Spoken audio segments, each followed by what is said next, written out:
A master page is kind of like a template for your pages. Anything that you put on a master page will show up on your document pages. That's why you should use master pages for things like page numbers, headers, or a logo that you want on all or most of your pages. Every document has at least one master page, and you can find that in the Pages panel. I'll open up my Pages panel here in the doc, and I can see at the very top all my master pages. Now, this file from the Exercise Files folder has just one master page, called A Master. To see that master page, I double-click on it.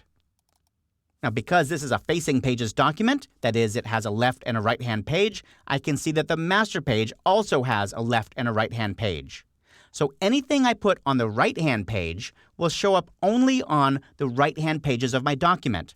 Anything on the left-hand page of the master page shows up on the left-hand pages of my document. If this were a single-sided document, a non-facing pages document, I would only see one page, and anything I put on that page would show up on all my document pages. Now, we're working with a book, and books often have running headers and page numbers. I'm going to talk about how to add page numbers that update automatically a little later on in this chapter, but for right now, I'm going to add some running headers at the top of my page. To do that, I'm going to grab the Type tool in the Tool panel. Then I'm going to use that tool to drag out a frame. I'll start in this corner where the two guides intersect, and I'll drag out down and to the right until I have my text frame. When I let go of the mouse button, the text cursor starts flashing inside that text frame. I'll type in the name of this book, The History of Art. Looks good, The History of Art. Okay. Now I'm going to apply some formatting to it. I have some formatting in a paragraph style that I'm going to apply to this, and I talk about paragraph styles in a later chapter, but for now, just follow along and you'll get it. I'm going to go to the Paragraph Styles panel over here in the dock. I can see that because I have the Advanced Workspace selected up here in the application bar. Inside the Paragraph Styles panel, I'm going to scroll down until I see the paragraph style called Folio. There it is. While the text cursor is flashing in that paragraph, I'll click once on the paragraph style, and it adds a bunch of formatting to that text. Okay, now I need a running head on the right side of my page. Instead of making a whole new frame, I'm just going to duplicate the one I made. So I will choose the Selection tool, that black arrow tool in the Tool panel, and I'm going to hold down the Option and Shift key, or Alt-Shift on Windows, and drag this over to the right. Now what that does is it makes a duplicate of this object and keeps it in perfect alignment. The Option or Alt key makes a duplicate, the Shift key keeps it in alignment with the original. Okay, in my new frame over here, I'm going to delete that text. I'll switch to the Type tool in the Tool panel. I'll come in here and click and delete that text just by selecting it and then pressing the Delete key on my keyboard. And I'm going to put a running header in here instead that changes from one page to the next based on the chapter name. To do that, I need a text variable. So while the text cursor is flashing inside that frame, it's a little bit hard to see, but there it is flashing inside that frame, I'm going to the Type menu, scroll down to the Text Variables submenu, choose Insert Variable, and then choose Running Header. Now, I've already built this variable into this template, this running header variable, and this running header variable automatically picks up the name of the chapter and puts it up here into the header. These kinds of variables are really great, and I discuss how you can make them yourself in my Beyond the Essentials title here on the online training library. Anyway, now let's take a look at our document pages to see if this worked. I'll open my Pages panel, and I'll double-click down here on pages 8 and 9 to jump to that field. I'll press Command-Option-0 or Control-Alt-0 to fit that spread in the window, a little easier to see.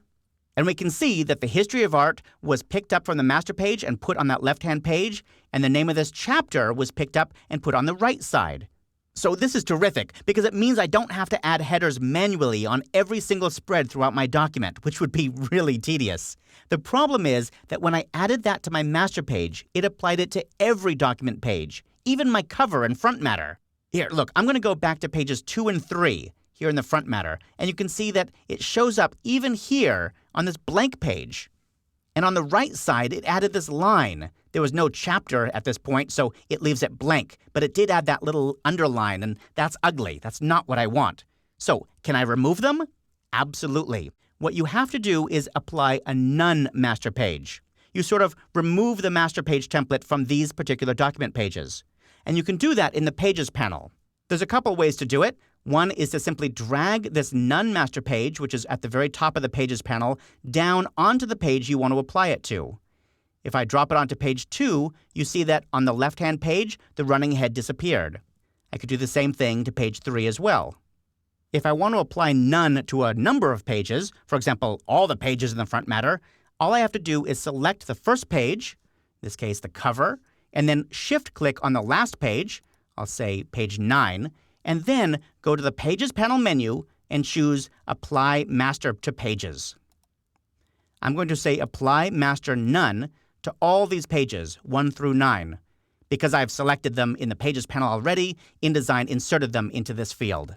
So, good. I'll click OK, and now InDesign has applied the None to all of these pages, or you could also think of it as removing any master page from those pages. Now, I can tell that no master page is applied to these because there's no little A in the upper corners of these pages. Let me click out here, and you can see that there's no little A. On page 10 and 11, you see that little A? That means that master page A has been applied to those pages. Also, if you hover over the page, you get a little tooltip that shows you what master is applied to it. So master pages are great, but when you start using them, there's one little thing that's going to drive you crazy. Let me jump to page 10 here and I'll show you. I'll double-click on page 10, and I want to change this header. Maybe I've decided I want to move it to the left or right or something. So I'm going to grab my selection tool, the black arrow, and I'm going to try and click on it and drag it. Can't do it. No matter how many times I click and drag, nothing happens at all. I can't even select it. Here's the reason. InDesign is keeping these master page items away from you so that you don't accidentally mess up your design. But in the next movie, I'm going to show you how to get past that safety net and access those master page items directly on your document page.